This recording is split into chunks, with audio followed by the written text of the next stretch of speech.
Hey, this is Jason Crofts from Real Estate Development Associates. Welcome to our quarterly market update report.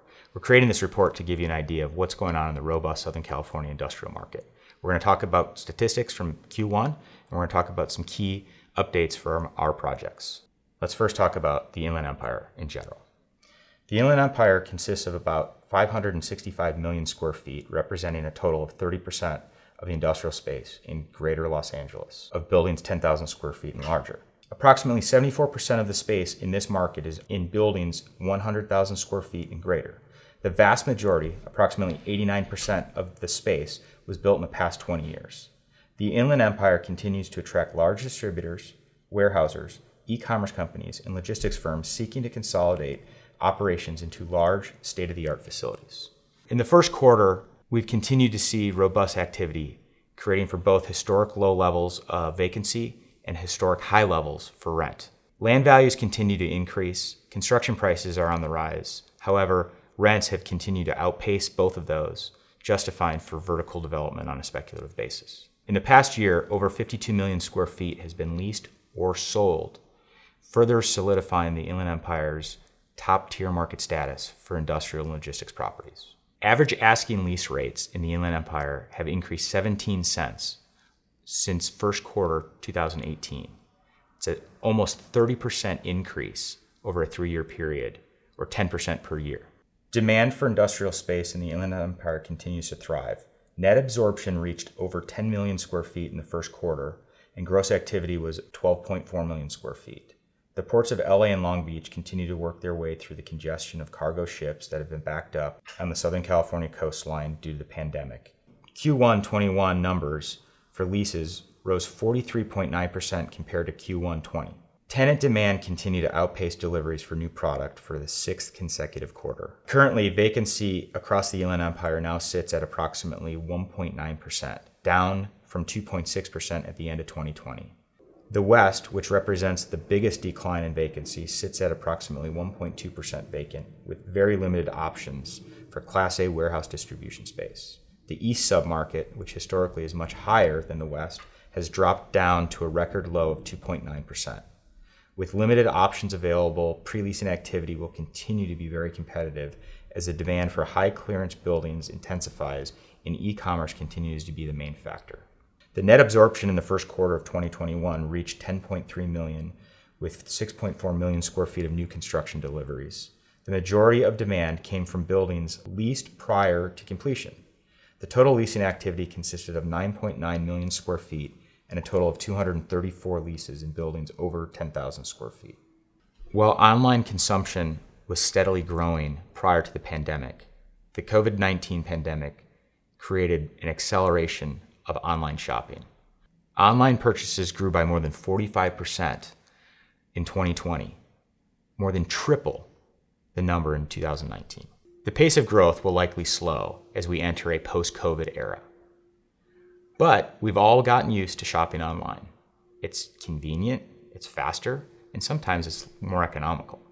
However, I want to read something from REDA Logistics. The pandemic has provided retailers valuable lessons about prioritizing flexibility within their supply chains to prevent disruption from unexpected events. About 1/5 of supply chain executives polled last year said that they had highly resilient supply chain, while more than half said they are planning to build more resiliency in the next few years, further solidifying speculative development in Southern California for e-commerce and logistics buildings. To me, this note says, build, build, build. Now we're going to talk to you about some of our projects. We're first going to start with the Ontario Ranch Business Park. Phase 1 was completed early last year as the pandemic was taking hold in March 2020. We delivered Building 1 to Kimberly-Clark, which was approximately 1.1 million square feet. They've been occupying the building since March and operating out of the facility without any issues. Building 2, pre-leased to Uline, is currently under construction. Due to significant tenant-requested changes, the project construction has been delayed. Additionally, we had an unseasonably wet winter. The slab has been completely poured out, several of the panels have been tilted, and the roof structure is starting to go on the north end of the building. Building 3 is the last building to be constructed in the Ontario Ranch Logistics Center. It's approximately 110,000 square feet. The pad is ready and our plans are in the city for plan check. We expect to be in a position to break ground and go vertical in about 4 to 6 weeks. We're excited to deliver this building to the market. Ontario Ranch Business Park Phase 1 received full entitlements in Q4 2020. We received possession of the property in mid-March and immediately commenced demolition. We anticipate being in position to rough grade the site in the next 45 to 60 days, with vertical construction starting late summer. We have seen a tremendous amount of pre-leasing activity for Building 1, which is approximately 1.1 million square feet, and currently have a lease being negotiated for the building with the Home Depot. We anticipate the lease being executed prior to the start of vertical construction. Entitlements for Ontario Ranch Business Park Phase 2 are underway. We are anticipating completion in Q4 or Q1 2022 for the completion of the entitlements. We have some preliminary user interest in Phase 2, however, we are focusing our efforts on Phase 1 first. The South Ontario Ranch Logistics Center is planned to be 3 million square feet and 8 buildings. Entitlements for the 150-acre project are in process and on schedule. We anticipate being completed with entitlements sometime in Q4 or Q1 2022. Fontana Foothills Commerce Center received full entitlements in late 2020. We have closed escrow on all of the land sites and are in the second round of plan check and should be in a position to break ground in July or August.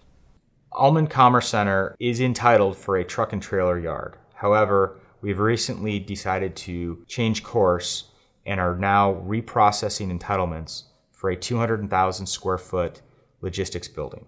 We anticipate the approvals for the amended entitlements to be completed in the next 4 to 6 months, and will then start speculative construction on the 200,000 square foot industrial building. Central Commerce Center received entitlements in Q3 2020. We are currently in lease negotiations with a Fortune 100 company for a long-term lease. We anticipate starting construction on this project in late July. The Boyle Heights project is planned to be a 260,000 square foot rail-served logistics building in the heart of East LA. We anticipate breaking ground on this project later this year. We are currently finalizing the purchase of a rail spur with the Union Pacific Railroad, and once completed, we will start processing our development plans with the City of Los Angeles. Hopefully this information was helpful in showing you how active the industrial market is in Southern California. As you can see, it's a great time to be investing and developing in industrial real estate in Southern California. We appreciate our partnership and hope to share with you more information in the next quarter.